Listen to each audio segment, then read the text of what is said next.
Welcome to this week's Concurrency Tech Insights. We're glad you're here, and we're glad we're talking about a really interesting topic this week of zero trust security. So let's get to it. This week, we have joining us some great guests. First, we have Chris Blackburn. Chris Blackburn is a managing architect with security with Concurrency. He's a security expert. He's done a lot of work in integrating customer security scenarios. He's going to talk a lot about zero trust today. Welcome, Chris. Thanks, Nate. Appreciate it, and glad to be here. Awesome. And then we also have Laura Spence. Laura is from our Wisconsin office. She is also a technical architect from Concurrency. She is also a security expert, and she'll be talking about zero trust as well. Welcome, Laura. Thank you for having me today. Awesome. I am Nathan Loznosky. I'm Concurrency CTO, and let's kick it off. So today, we're going to be talking about zero trust security. First, we'll talk about why zero trust. Why is this important? Why is it something that we care about? Why are we even thinking about it? Then we'll talk about what it is. What is zero trust? Why would we think about doing something different than what we're doing today? And what is it that we're even talking about doing? Then we'll talk about how you accomplish zero trust and what are the steps that a common organization will go through to be able to implement zero trust properties within an organization in a simple way. Don't forget to join us next week as well. Next week, we're going to be talking about AI for good. This is an inspiring story where we talk about how we're connecting technology to empower individuals with cognitive disabilities in manufacturing and information worker environments. It's leveraging augmented reality, AI, technology that enables an individual to be able to do work that they previously could not do. If you're interested in an inspiring story that uses technology, don't miss next week. I guarantee this is going to be something that you'll find worthwhile. All right, so zero trust security. Let's talk about what this is. What is it? Why are we even thinking about this idea? Zero trust security is about the idea of never trusting, always verifying. One of the reasons why zero trust has become so important is because of the acceleration of technology usage within our businesses. This was already happening as we entered into 2020. This was a problem that we cared about, an impact we're seeing in customers as we entered into 2020. But even as we entered into 2020, we got hit with things like COVID and other kinds of disruptions that are engaging within our market. And we saw the movement of the digital transformation cycle happening faster than we ever thought it would happen. This movement is causing us to need to move further in our security roadmap than we thought about moving as we entered into the year. This movement of how our employees and our customers and our partners are using technology to engage with our organizations is causing us to need to think about security faster and in a more integrated way than we did as we entered into the year. And we'll talk about what that is. So let's put it right out there. What are the two most significant threats that we're seeing in our customers? Ransomware and targeted attack. Every year, I have customers come to Concurrency that say, I was just taken advantage of via ransomware, or my organization I just acquired was taken advantage of via ransomware. Half of my PCs or 90% of my PCs are now owned by this ransomware. And not only that, it's run across my data center, it's taken advantage of my connected server infrastructure, taking out a substantial portion of that environment. Or it's a customer that says, we've had a ransomware or we've had a targeted individual playing within our environment for years. And as a result of that, our information has become exposed to individuals that should not have had that information. These are the kinds of threats that are realistic. They're happening within many environments today and may already have happened to an organization that's on this webinar today. This is a type of attack that we need to mitigate within our environments. And it's something that we can mitigate leveraging the capabilities of zero trust. If you are not mitigating these particular threats, you are putting your organization at substantial risk, and it's growing due to the acceleration of the digital transformation that we saw happen this year. Both of those types of scenarios that we talked about, ransomware and targeted attack, are made possible primarily through lateral movement. Lateral movement is why organizations are taken advantage of so easily. a end user computing device is taken advantage of because a user clicks on phishing email. That end user computing device is used to be able to move from one device to another device. They then move from that end user computing device to move into the server environment. Because it's connected, it's all contiguous. It's the way we've been building networks for the last 20 years. That server device, which may be low profile, is used to move into another server device, and then eventually to gain access to critical information. Now, that could have been the way ransomware spread, or it could have been the way that a targeted attack was used to be able to gain access to your critical information. Just do a register of the top hacks that have happened in the last 3 years, and you'll see that lateral movement is the primary way that attackers use to be able to gain access to critical resources. So what do we do about it? And where does Zero Trust fit in? Zero Trust is about putting our environment in a position to be able to mitigate this lateral movement and mitigate individuals gaining access to those critical resources. It means combining conditional access surrounding the identity of a user and what that identity is used to access with a modern desktop approach that segments desktops from the rest of the network in conjunction with data center micro-network segmentation, where applications are segmented from each other. If you think about those in conjunction with each other, you're putting a boundary between the individual getting access to the network, using a desktop to move from one desktop to another, and using a desktop to move from that desktop into the data center environment where those applications live. And you're doing that in conjunction with logging, monitoring, and reporting. This is your North Star. This is your North Star in moving to Zero Trust and implementing a security strategy. So let's talk about the details. So Chris, tell us a little bit about the principles of Zero Trust. What does that mean, and how do we think about it? Absolutely. So as we think about Zero Trust and those principles, we look at some of the trends and challenges that we see within our customers, within businesses all across the globe. We see that attackers are using identities to bypass network controls through some of the types of engagements Nate mentioned, like phishing attacks or even targeted attacks. Or even reused passwords that people like you and I might use between not only our business credentials, but also our personal credentials. So those are some of the types of things that phishing allows and some credential theft allows. So moving into the thought of passwords themselves, we have to start realizing that they are not enough to protect our identities.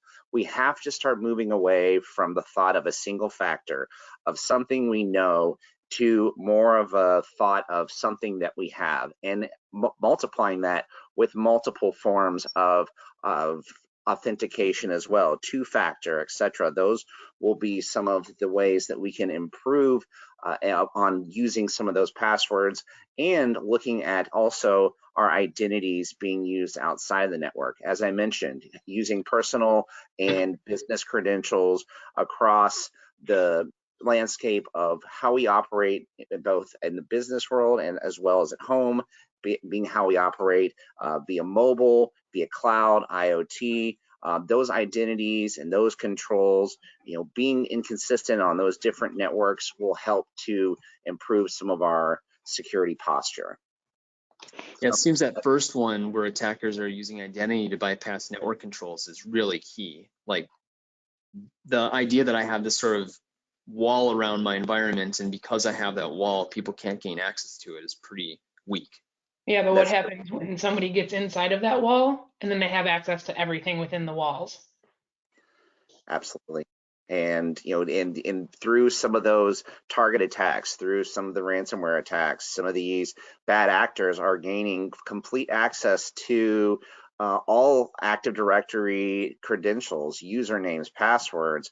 There's places on the dark web, there's places even not on the dark web that are accessible where you could take those password hashes and convert them to passwords. So, bad actors have some really deep toolkits that we as common users need to be mindful of. As IT users, as C-levels and organizations, we have to be mindful of what all the bad is out there and how we can mitigate that. And we do that through some of these Zero Trust principles, where no matter what we're doing from an authentication perspective, we are verifying explicitly. We are ensuring that we have multiple levels of verification to ensure who you are, where you're accessing from, and what you're accessing. And on top of that, we are using the least amount of privileges possible. Gone are the days of I'm an admin and I have global administrator access or full domain admin access to everything. That needs to go away. That needs to come out of our mindsets. We need to be thinking of having just the amount of privilege we need for the minimal amount of time that we need it. And with both of these principles, we're always assuming that whoever has those credentials could potentially be using them maliciously to breach other systems. So that's where things like the micro-segmentation comes in place, separating our desktops through things like Azure AD, where we are layering the protections not only by way of credentials and identity, but how and where we're accessing those systems from and through what credentials. I think you hit the nail on the head there too. You're talking about, just in time. If you don't need the access, for 3 months, let's just give it to you for a month. Or even one of the great analogies like you like to use with customers is think of a calendar, 365 days. You have those privileges 24/7, 365. That is your target window, and that is the window that bad actors are looking at. Let's rethink that paradigm to where we only give you access for 4 hours a day when you need it, and that way the other 20 hours a day you're protected, and those 48 hours or even on the extended weekend 72 hours that you aren't going to be using or even touching it, you're protected as well. So, and as we look at those security perimeters, as we start to think about where we want to put walls around our identities, our systems, and our data, we have to look at the evolution of those perimeters. We have to look at not only just the physical perimeters that a lot of us on this call today haven't been sitting in for most of the year due to the global pandemic, but think about it from the network locations. We're accessing it through a VPN to our CorpNet. We may even have something like split tunnel VPN where we only access corporate credentials when we're trying to use our corporate credentials when we're trying to access corporate resources, but the rest of the time, let's say to access our email through Exchange Online or access Teams or collaborate with data through SharePoint, we might be doing that directly over the internet. So we have to look at the network locations that we're using to access our data and where we're using that identity to access that too, whether that's something within Office 365 or maybe we are using Azure Active Directory to do some sort of SaaS authentications to our company applications or any sort of third-party data. So there's a lot of different perimeters we have to address and look at and try to wrap security around in this ever-evolving cloud world. Well, that's just it. So many people have gone home and they've used their VPN and now they've extended and increased this footprint of a corporate network to their homes. Absolutely. And in some organizations, just due to hardware costs and provisioning costs, a lot of them may even be using some of their personal devices. And that is a huge security risk as well, especially if we're sharing a machine with a teenager or a child or another family member. We don't know what types of resources that they're accessing, and that could be a huge security risk as well. Absolutely. I think Zero Trust really puts to bed the idea that the corporate network should ever be considered safe. Absolutely. Like my corporate network is somehow safer than the rest of my network. And instead that, I shouldn't trust anything. We shouldn't trust anything. That goes to implicitly thinking that even if I have a computer that's in my corporate environment, it might not be a company-owned computer. Our IT might not have provisioned it. It might have been someone's personal device. It could have been their mobile device. Those are some of the things we have to think of where we move away from trusted locations to trusted devices. And that comes as part of things like conditional access. And identity being like a key hinging point of that. Absolutely. So as we look at some things like the Zero Trust architecture and how Microsoft brings that whole story together, we look at our identities, we look at our devices, and then we have to think about what's the data we're accessing, what in our infrastructure are we accessing, what apps are we accessing, as well as what part of the network that we're accessing.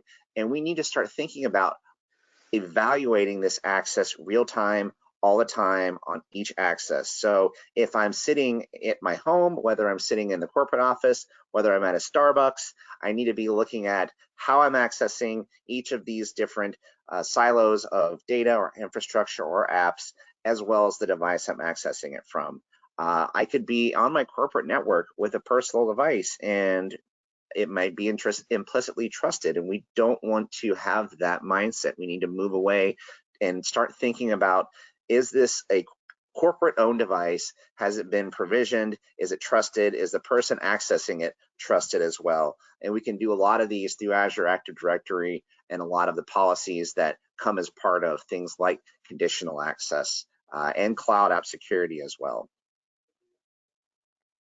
And as we start looking at how Microsoft has approached security and the strategies that they're using, everything really centers around conditional access. Whether I am authenticating with an identity, I'm looking at the groups that I'm in, what types of privileges, I'm looking at whether the session that I'm accessing is at risk or my account is at some sort of risk. I'm evaluating that through Azure AD and through Azure ATP. Even if that's on-prem, I'm sending that data up to Microsoft so they can use big data to evaluate that identity's access. And identity is just half the story. The other half of the story is the device. I want to look and see it is something that's corporate managed, or if it's a BYOD. I want to look at the health. I want to see if it's running updated antivirus. If I'm applying policies to it, I want to ensure that those policies are being applied properly and that they come with flying colors. I want to look at any sort of device risk. So maybe I am on a trusted device, on a trusted network, and the health was secure, but maybe I clicked on a link somewhere I shouldn't have, and that increased the risk of the device. So I need to be always evaluating the things on the desktop level, and I can do that through things like Defender ATP and Intune to be able to look at whether the device is healthy, whether it's compliant, whether it's a modern device like Windows 10, whether it's updated, and if it has some security mechanisms like BitLocker, etc. So well, and to tie that back to, the real time there, what happens when a device is no longer compliant, or if someone's clicking on something, an attachment that comes through, coupling that with ATP and those automated responses to address it immediately, so it's not, going on throughout the entire day or throughout the entire week until that human can go through and review those logs. Absolutely. In the traditional mindset, a AV alert pops up. It goes to a mailbox within a security operations team. Someone's having to dig in. That could take hours, potentially even days. And a bad actor could have already got their foot in the door. In this case, with Defender ATP, it's taking action real time. It's locking down that executable. And even if it's not a bad actor, maybe it's an application that I don't want to allow users on my corporate devices to access, some third-party applications. Maybe it's an end user that's trying to stream a Netflix movie on their laptop, which I've seen quite a bit through things like cloud app security. And being able to prevent those types of actions we can do within the Microsoft tools. So as we look at Zero Trust and kind of think of some strategic initiatives on how we can improve our architecture, we can look at identity perimeters and conditional access. We can look at modernizing our security operations and kind of shifting to looking at how we monitor endpoints, identity, and application layers. We can ensure that we have things like secure administration through privileged identity management and just-in-time access, as well as look at modernizing our resources, where we moved from traditional applications to more modern apps that can take advantage of our identity, can take advantage of conditional access.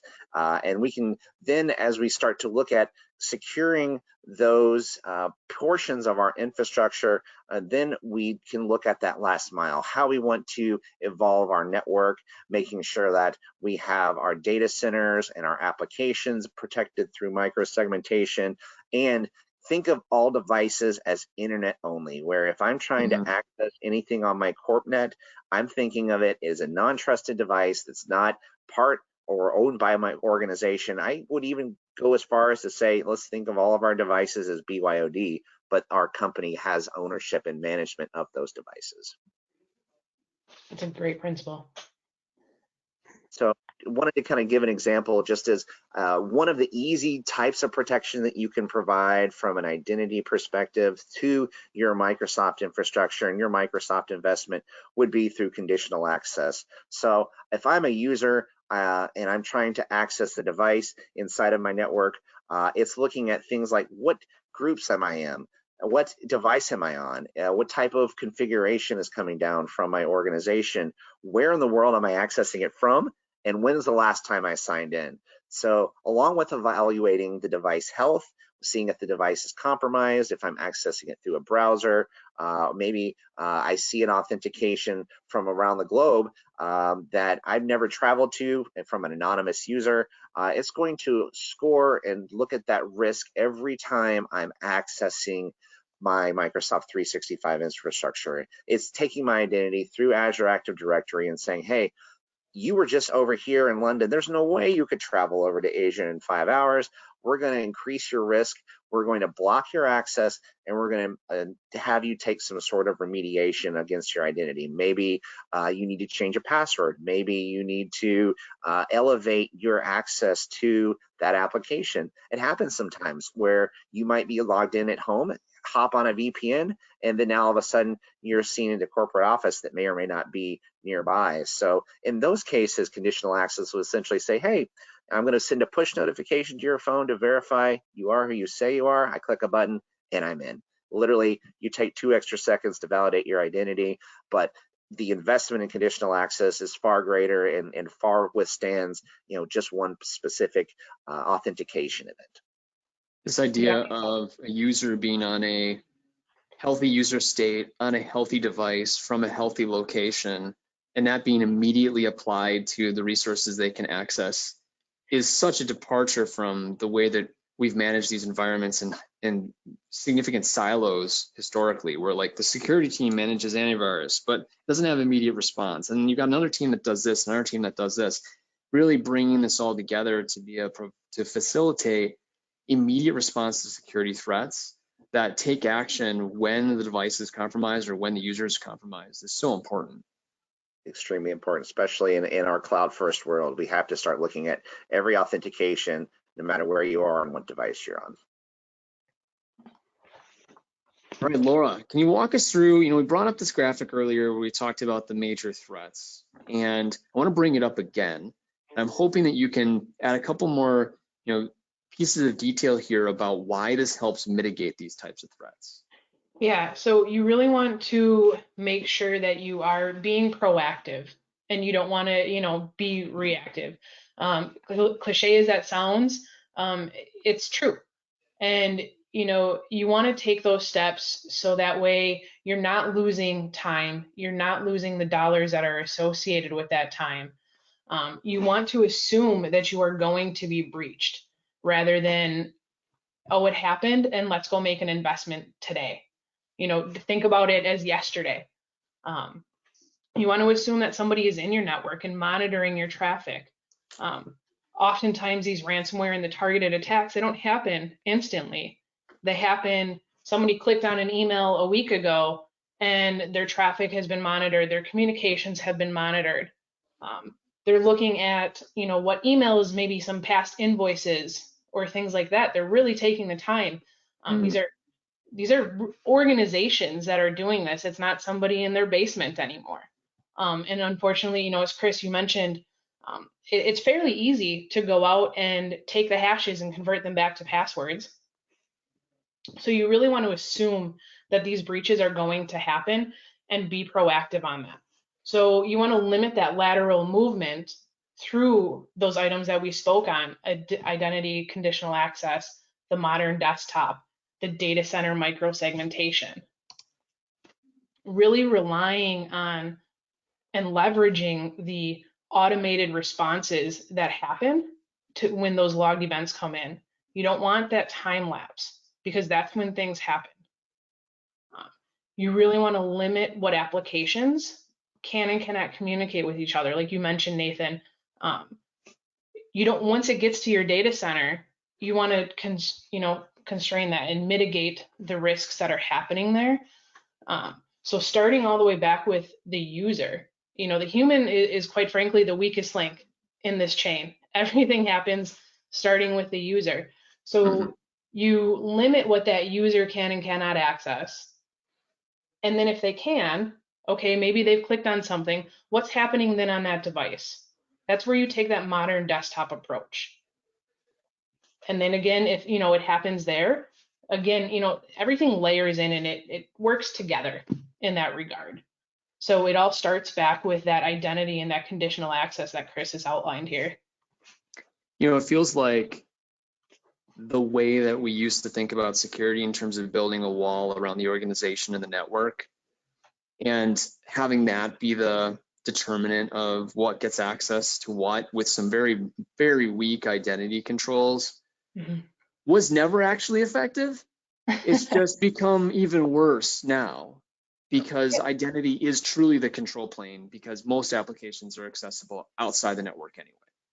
Well, yeah, and to go back to Chris's point again, so many people have gone home and organizations have had to open up their networks through VPN. How many IT departments or how many companies said, oh, that person has to go home and they need to install a printer on their device, so we're just going to give them domain or local administrative access on their computer. They shouldn't have that. And by leveraging M365 and policies in Intune, you can push out those policies to allow that component to happen without opening everything else up to that user. There's something else in this too, this logging, monitoring, reporting that I think is interesting. I began my career 20x years ago as a person that analyzed firewall logs. And I remember I would look at these logs all day long and then I'd go and adjust the firewalls and the IDS, IPS environment to be able to block certain things and so on. That's not what this means anymore. That was way too slow, right? We're doing immediate response scenarios. Logging, monitoring, reporting is advanced so much further in a conditional access world. Absolutely. Gotten smarter, and through things like Microsoft 365, think of how many millions of customers they have. Think of how many transactions each day they see. They're able to look at patterns very quickly, and they're able to see if there's something malicious a lot quicker than the human can. So Laura, we've got about 3 minutes, and I would love to hit two topics pretty quickly. One is modern desktop. What is it? And what is relationship is zero trust? And the other is quickly on micro network segmentation. So why don't you hit us with tell us about modern desktop. What exactly is this in this space? Yeah, so gone are the days where everyone just has one computer. They go to the office and they sit and they work on that computer. Now someone has a laptop, they have a tablet, they might even have a desktop, they're working from their phones, they have multiple devices going on. So then you want a way to manage all of those devices easily.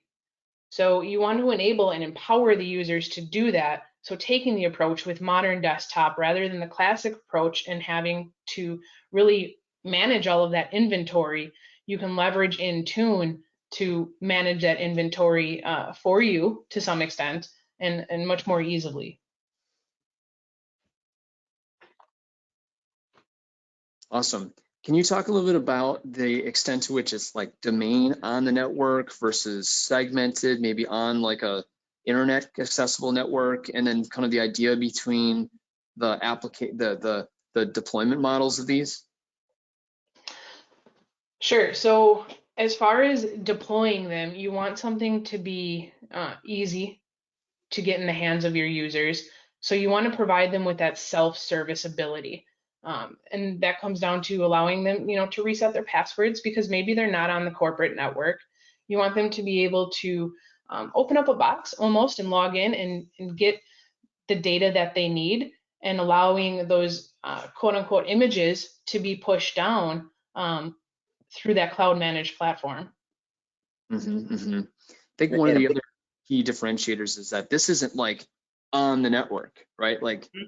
The 20 years of Windows Active Directory joined desktop that's sitting on a network that's talking and contiguous to everything else. Like, this isn't even on the network. Like, it's almost more like a mobile phone in terms of the way it interacts with your network than the legacy network. Yeah, to Chris's point, everything is effectively BYOD these days, and it should be, in my opinion. And so you assume that it's BYOD, and sure, the company has purchased it, but you still want to make sure that it's secure, and that even if you're sharing it with your teenage son, it's still a secure device. Totally. We're not talking about lateral movement between my mobile device and then my other mobile device in my home, are we? No, right? Like, there's an inherent architectural benefit of segmenting these devices from each other and the network. And I guess, speaking of which, let's hit this idea of micro network segmentation real quick. Talk about what that means in the context of the data center and how that relates to this, and then like when we might actually do this. Yeah, so you really want to limit and mitigate the opportunity for an application or something to get onto that server in the data center. And you want to mitigate the chance for, that lateral movement that we've spoken about. So by segmenting, down to the resource group, down to the application subnet, which are core principles, that have been around in networking for many years, and they've attempted to be implemented, through VLANs and such. But you really have that security group or the network security group managing just that application, saying, nope, anything from here can't go over here. So down to the protocols and making sure that something from that application is not going over to another application if it shouldn't be, regardless if there's the application server and the SQL server going on, certain traffic can't be passed through between them. Absolutely. And, as you said, this is something we theoretically have been able to do for the last 20 years or 10 years. But the reason people never did it is because it's hard. But in conjunction with that, when people move to the cloud, they have the golden opportunity to do it. So when they move from an on-premise data center, yeah, that's where that logging and the automated response really, comes to light and really amplifies and allows that, the automated responses to really happen and take that burden and the overhead away from the IT individuals. And Azure makes it a lot easier to do not only the micro-segmentation, but also the logging, monitoring, and reporting all in one place. Absolutely. Awesome. Thank you, Laura. Thank you, Chris. We want to thank you for first taking the time to stick with us a couple minutes late. I also want to encourage you to schedule some time with us to talk about Zero Trust. This is such an important topic for your organization. It's a clear opportunity for us to help you paint why Zero Trust is a North Star for your technology direction. As a CIO looks at what's necessary for their infrastructure, cloud transformation, the move to end user computing commodity, the move to get out of the data center business, this idea of security wraps all of that. And painting Zero Trust as the directional goal for your team and understanding how to go about doing that, and then how to go about convincing your executive team that this matters, is something that we do all the time. We would love to take some time with you to go through a 10-point security assessment workshop and talk about these qualities of Zero Trust in the context of your environment and help you to think about this in a way that lets you make it real. So don't miss that. Don't let this be an opportunity where you think about Zero Trust for a second and put it to the side and let it be something that you don't continue down the road on. This is the time to be thinking about Zero Trust and to make it real in your environment. I don't want you to be one of those companies that's calling us after you've been taken advantage of by ransomware or after you've been taken advantage of via a targeted attack. Don't be one of those companies. Be a company that is mitigating those threats via Zero Trust. And let's make this forward movement happen now by proving to the business that this is valuable and makes sense, and then setting an intentional path of the North Star to take advantage of this in your organization. Also, next week, do not miss our AI for Good webinar. This is going to be interesting, worthwhile, meaningful. We're talking about individuals that have cognitive disabilities that are using AI to be able to bring about good in the world and are using AI to be able to do jobs that they wouldn't have been able to alternatively do. This is both a case study for individuals doing more with technology and a case study for technology that brings about more from humanity. We'll walk through the architecture, we'll talk about the use case, and there might be a scenario where this open source capability will be available for you to be able to make a difference in your own business. So do not miss this next week. Show up, learn about this, it's worthwhile. Also, come to our concurrency.com to see blogs, videos. All of our previous webinars are out there. We'll be posting some additional blogs on Zero Trust. So thank you. We're so glad that you had the opportunity to join us this week. We will see you next week on AI for Good. Thank you.